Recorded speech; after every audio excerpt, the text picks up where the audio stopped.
How to fix DX11 feature error in Valorant on Windows 10. To fix DX11 feature error in Valorant on Windows 10, try these steps. 1.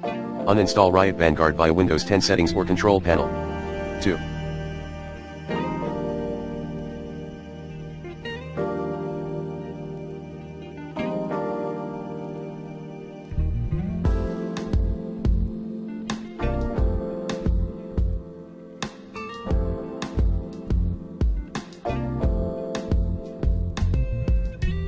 Update your graphic card drivers using the recommended Avast driver updater in this video guide. 3.